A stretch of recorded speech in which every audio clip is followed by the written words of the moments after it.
Let's come back my new video. इस video में हम जानेंगे कि हम वर्ब यानी कि वर्ब यानी कि क्रिया यानी वर्ब किसे कहते हैं और वर्ब के कितने पार्ट होते हैं उनके, तो टाइप ऑफ वर्ब कितने होते हैं उसके बारे में हम लोग डीपली थोड़ा जानेंगे। तो फर्स्ट आता है आपका वर्ब यानी कि वर्ब किसे कहते हैं, वर्ब का डिफिनेशन क्या होता है।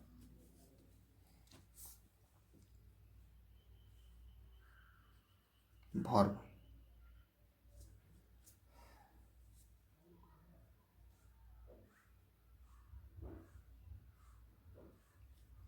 जिस शब्द से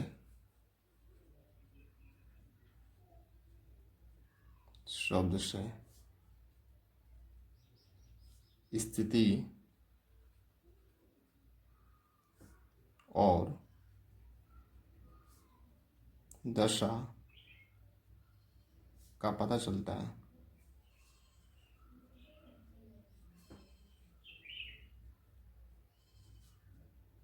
है उसे वर्ब कहते हैं।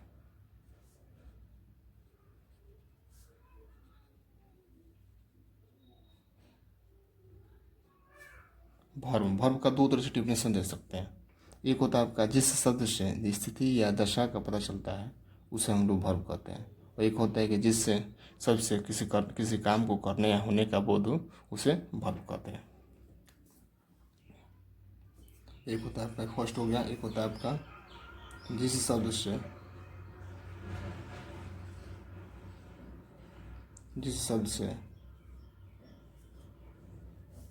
किसी काम को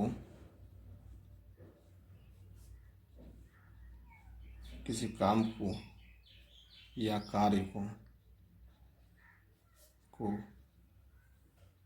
करने या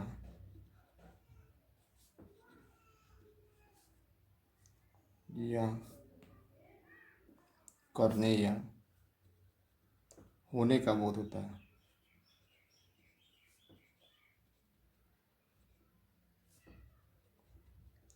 है उसे वर्ब कहते हैं।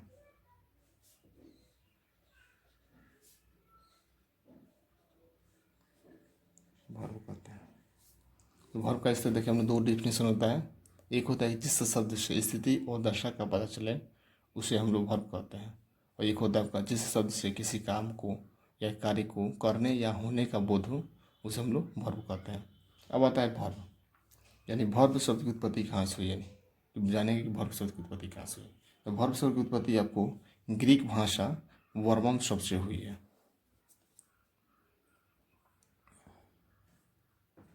वर्ब शब्द की उत्पत्ति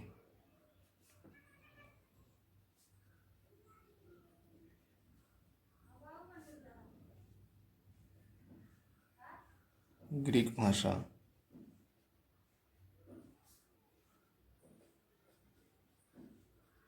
वर्बन शब्द से हुई है, जिसका अर्थ होता है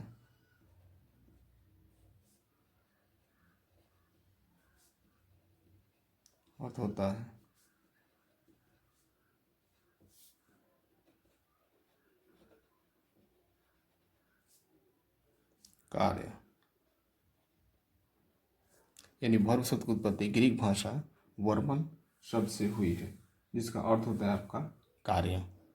यानी जिस शब्द से किसी काम को करने या होने का बोध हो उसे वर्ब कहते हैं, या जिस सबसे स्थिति या दशा का पता चले उसे वर्ब कहते हैं। जैसे खेलना, सोना, उठना, बैठना आपको वर्ब होता है। और एक और ये भी आता है कि जिस शब्द के लास्ट अधिकांश वर्ब यानी बहुत सारे ऐसे वर्ब होते हैं जिसके लास्ट में ना होता है, जैसे खेलना, उठना, सोना, बैठना, दौड़ना, चिल्लाना, पीना, इटीसी आपको वर्ब होता है आपका। तो जिस शब्द के लास्ट अक्षर आपको ना हो उसे वर्ब कह सकते हैं। जिस अधिकांश शब्द के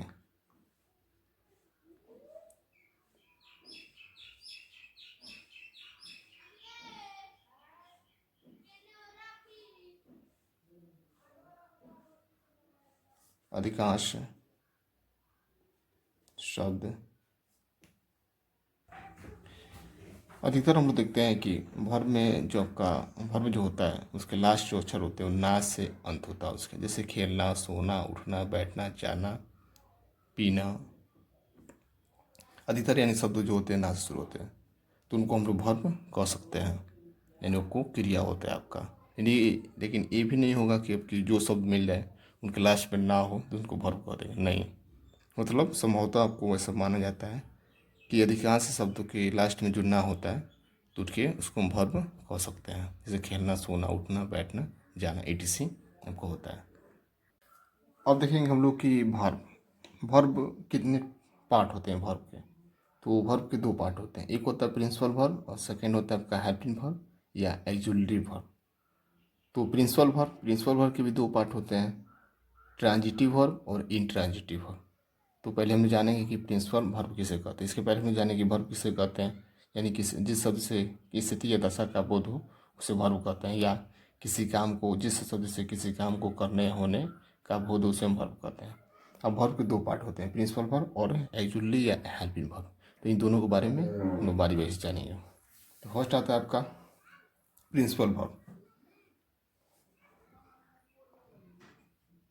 प्रिंसिपल वर्ब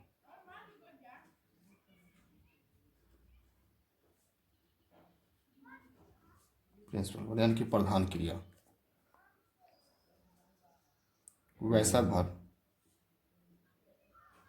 वैसा वर्ब जो सेंटेंस में, जो सेंटेंस में प्रधान होता है,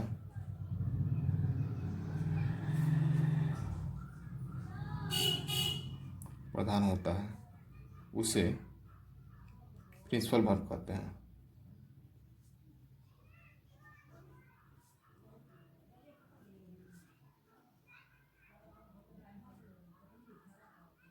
कहते हैं यानी प्रिंसिपल वर्ब यानी वैसा वर्ब जो सेंटेंस में प्रधान होता है उसे प्रिंसिपल वर्ब कहते हैं। अब आता है एग्जाम्पल तौर पर, जैसे ही राइट्स, राइट यानी वो लिखता है, तो ही राइट्स यानी कि राइट्स जो आपका है वो प्रधान क्रिया हो जाएगा, यानी कि आपका लिखने का जो काम हो रहा है वह प्रधान है आपका, इसलिए इसको बोलेंगे प्रिंसिपल वर्ब यानी आपकी प्रधान क्रिया। ठीक है। अब नेक्स्ट आता है आपका एक्सुलरी वर्ब या हेल्पिंग वर्ब। तो एक्सुलरी वर्ब या हेल्पिंग वर्ब किसे कहते हैं, इसको दो नाम से जानते हैं, हेल्पिंग वर्ब भी कहते हैं, इसको एक्सुलरी वर्ब भी कहते हैं। तो हेल्पिंग वर्ब कहिए या एक्सुलरी वर्ब कहिए, दोनों एक ही है आपका।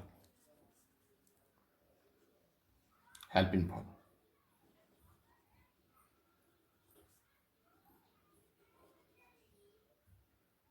हेल्पिंग वर्ब, हेल्पिंग कहने का मतलब होता है कि जो मदद करता है, जो सहायक होता है उसे हेल्पिंग वर्ब कहते हैं। यानी कि वह वैसा वर्ब जो किसी सेंटेंस में सहायक के रूप में जाना जाता है उसे हम लोग हेल्पिंग वर्ब कहते हैं, या वैसा वर्ब। तो इसका दो डिफिनेशन बनेगा, देखते हैं दोनों को।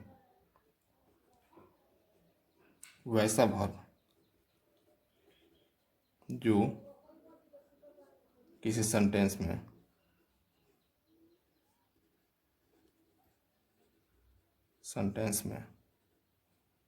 सहायक रूप में जाना जाता है,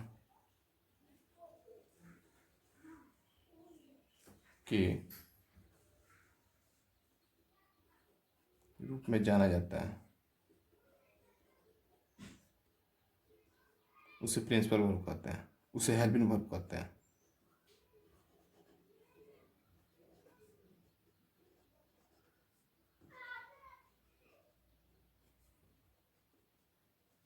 यानी वैसा वर्ब जो किसी सेंटेंस में सहायक के रूप में जाना जाता है, सहायक रूप में सहायक रूप में जाना जाता है, जाना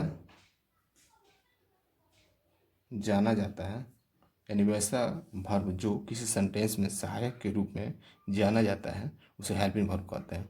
एक और डिफिनेशन इसका बनता है कि वैसा वर्ब जो किसी सेंटेंस या स्ट्रक्चर में सहायक रूप में मदद करते हैं, वैसा वर्ब, वैसा वर्ब जो किसी टेंस या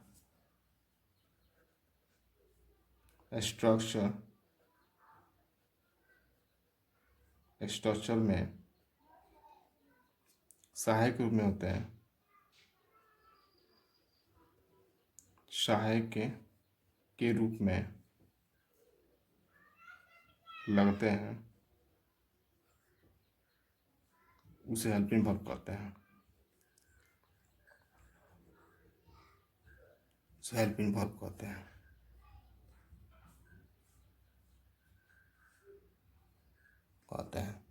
यानी वैसा वर्ब जो किसी टेंस या स्ट्रक्चर में सहायक रूप में लगते हैं, उसे हम लोग हेल्पिंग वर्ब कहते हैं। तो हेल्पिंग वर्ब को दो तरह से डिफिनेशन दे सकते हैं इसको, कि वैसा वर्ब जो किसी सेंटेंस में सहायक रूप में जाना जाता है, उसे हम लोग हेल्पिंग वर्ब कहते हैं, या वैसा वर्ब जो किसी टेंस या स्ट्रक्चर में सहायक रूप में लगते हैं, उसे हम लोग हेल्पिंग वर्ब कहते हैं। अब एग्जाम्पल देखेंगे, एग्जाम्पल से क्या स्पष्ट होता है कि कहाँ पे इसको हेल्पिंग वर्ब कहेंगे और कहाँ पे आपको प्राइमरी वर्ब कहेंगे। तो हेल्पिंग वर्ब, तो ये तो आपका जैसे ही इज प्लेइंग एक एग्जाम्पल हो गया, और सेकेंड एग्जाम्पल हो गया आपका ही राइट्स और लेटर। तो ही इज प्लेइंग यानी वह खेलता है, वह खेल रहा है। ही इज प्लेइंग यानी कि वह खेल रहा है। ही राइट्स और लेटर यानी कि वह पत्र लिख रहा है। ये आपको दो सेंटेंस दिया हुआ है, ध्यान दें थोड़ा हम कि ही यहाँ पे क्या हुआ, आपका सब्जेक्ट हो गया। यहाँ पे आपका ही सब्जेक्ट हो गया आपका। यहाँ पे ही होगा आपका हेल्पिंग वर्ब, जो किसी सेंटेंस में आपको बनाने के लिए आपको हेल्प कर रहा है, यानी कि सहायक रूप में आपका आया, जिसको हम बोलेंगे हेल्पिंग वर्ब, यानी कि हेल्पिंग HV हेल्पिंग, जिसको शॉर्ट फॉर्म में लिख रहे हैं हम हेल्पिंग वर्ब। ये हो गया आपका प्लेइंग। प्लेइंग आपको पहले ही बता चुके हैं कि प्लेइंग आपका हो जाएगा प्रिंसिपल वर्ब, यानी वैसा वर्ब जो सेंटेंस में जो प्रधान होता है, उसे प्रिंसिपल वर्ब कहते हैं। जैसे कि आपका वह खेल रहा है, मतलब कि खेलने का जो क्रिया हो रहा है क्या है, वो प्रधान है। इस सेंटेंस में क्या बोलेंगे, प्लेइंग को हम बोलेंगे प्रिंसिपल, यानी कि हो जाएगा PV, यानी कि प्रिंसिपल वर्ब। उसे ही आपका ही सब्जेक्ट हो जाएगा, आपका ही आपका सब्जेक्ट हो जाएगा। राइट्स हो जाएगा आपका PV, यानी हो जाएगा प्रिंसिपल वर्ब, यानी कि जो आपका लिखने का जो काम हो रहा है वो प्रधान है, इसलिए बोलेंगे आपका PV, यानी आपका प्राइमरी वर्ब हो जाएगा राइट। आई हो जाएगा आपका ए लेटर, ये आपका ऑब्जेक्ट हो जाएगा आपका। इसको ऑब्जेक्ट बोलेंगे, यानी कि आपको ऑब्जेक्ट आपका लास्ट में होता है, उसको बोलते हैं ऑब्जेक्ट बोलते हैं। ऑब्जेक्ट उसे कहते हैं जिसमें सब्जेक्ट और वर्ब का दोनों का प्रभाव पड़ता है, उसे हम लोग ऑब्जेक्ट कहते हैं। यानी कि आपका लिखने वह, यानी सब्जेक्ट का भी राइट्स यानी लिखने का जो प्रभाव पड़ रहा है वह लेटर पर पड़ रहा है, इसलिए इसको हम लोग ऑब्जेक्ट बोलेंगे। अब नेक्स्ट आता है आपका ट्रांजिटिव वर्ब, यानी ट्रांजिटिव वर्ब किसे कहते हैं, यानी आपको सकर्मक क्रिया किसे कहते हैं। तो जब वर्ब के बाद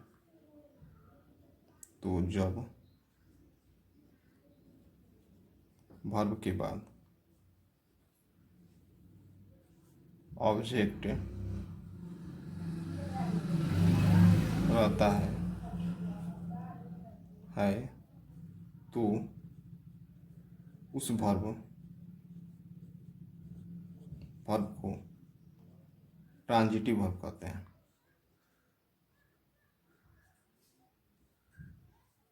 ट्रांजिटिव वर्ब कहते हैं, यानी कि ट्रांजिटिव वर्ब, जब वर्ब के बाद ऑब्जेक्ट रहता है तो उसे हम लोग उस वर्ब को ट्रांजिटिव वर्ब कहते हैं। जैसे कि ही राइट्स और लेटर।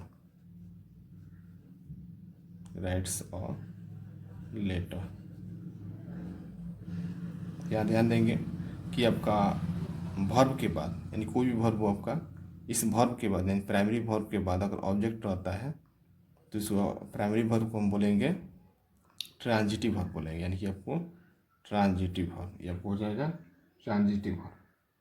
इस तरह हम लोग और भी देख सकते हैं कि ट्रांजिटिव वर्ब कौन कौन हो सकता है। अब आता है आपका इंट्रांजिटिव वर्ब।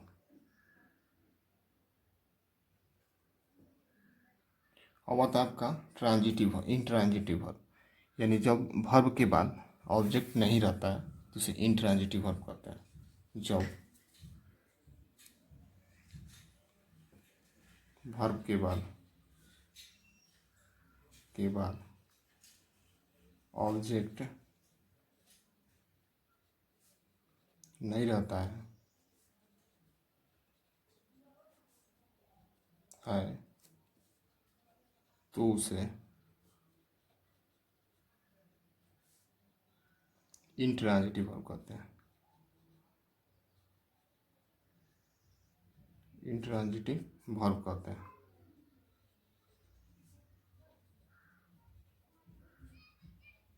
वर्ब कहते हैं यानी जब वर्ब के बाद ऑब्जेक्ट नहीं रहता है उसे हम लोग इंट्रांजिटिव वर्ब कहते हैं। जैसे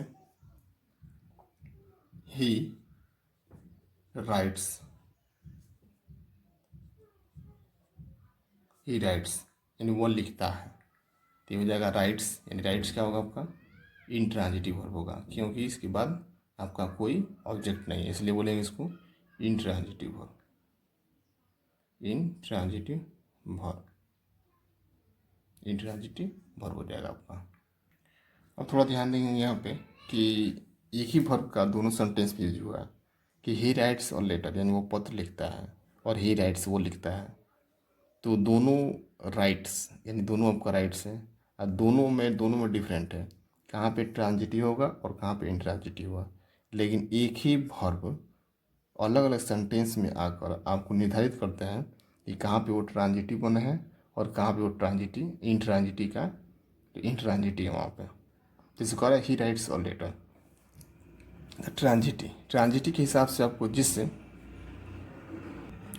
ट्रांजिटिव के हिसाब से आपका जिस सेंटेंस में वर्ब के बाद ऑब्जेक्ट रहता है उसे हम लोग ट्रांजिटिव वर्ब कहते हैं, और इंट्रांजिटिव के हिसाब से आपको जिस सेंटेंस में वर्ब के बाद ऑब्जेक्ट नहीं रहता है उसे हम लोग इंट्रांजिटिव कहते हैं। तो यहाँ ध्यान दें थोड़ा, यहाँ पे आपको ए ऑब्जेक्ट है, आपका ओ ए लेटर यानी आपका ऑब्जेक्ट है, तो ये बन जाएगा ए लेटर जब आया तो ऑब्जेक्ट है, तो ऑब्जेक्ट जब आ गया तो इसका मतलब क्या, इसके बाद जो वर्ब होगा वो क्या होगा आपका ट्रांजिटिव वर्ब होगा, यानी कि ट्रांजिटिव वर्ब होगा। और यहाँ पर राइट्स, यहाँ पे हो जाएगा आपका इंट्रांजिटिव वर्ब, इंट्रांजिटिव वर्ब हो जाएगा आपका, क्योंकि इसके बाद आपका ऑब्जेक्ट नहीं है। तो एक ही वर्ब आपको प्रयोग के आधार पर ट्रांजिटिव और इंट्रांजिटिव का आपको सेंस देते हैं, यानी मीन्स निकालने का काम करते हैं आपको। इसके बाद जानेंगे हम लोग की वर्ब, यानी इसके बाद जानेंगे हम लोग की हेल्पिंग वर्ब। हेल्पिंग वर्ब या एक्चुअली वर्ब के कितने टाइप होते हैं। तो हेल्पिंग वर्ब या एक्चुअली वर्ब को बोलते हैं हिंदी में सहायक क्रिया, और सहायक क्रिया आपको दो टाइप के होते हैं, प्राइमरी वर्ब और एक होता है आपका मॉडल वर्ब। तो प्राइमरी वर्ब को आपको तीन पार्ट में बांटा गया है, verb to do, verb to be और वर्ब टू हैव, तीन पार्ट में बांटा गया है। तो वर्ब टू डू में आता है आपका डू डज डिड, और वर्ब टू बी में आता है आपका is am are was were, और वर्ब टू हैव में आता है आपका हैज़ हैव और हैड। ये आपको तीन आते हैं। अब ये तीनों के बारे में डीपली से अध्ययन करेंगे नेक्स्ट वीडियो में। Verb to do, verb to be और वर्ब टू हैव, उनके बारे में हम लोग जानेंगे डीपली से कि कहाँ पे आपको डू लगता है, कहाँ पे डज लगेगा, कहाँ पे आपको डू लगेगा, कहाँ पे डज लगेगा, कहाँ पे डिड लगेगा, कहाँ पे इज, कहाँ पे एम, कहाँ पे आर, कहाँ पे वाज, कहाँ पे वेयर, और कहाँ पे आपको हैज हैव हैड का यूजफुल किस हिसाब से हम लोग प्रयोग करेंगे, हेल्पिंग वर्ब के रूप में या आपको प्राइमरी वर्ब के रूप में कैसे इसको यूज करेंगे, इसके बारे में हम लोग नेक्स्ट वीडियो में जानेंगे लोग। Thanks to all watching my video and like share comment this video.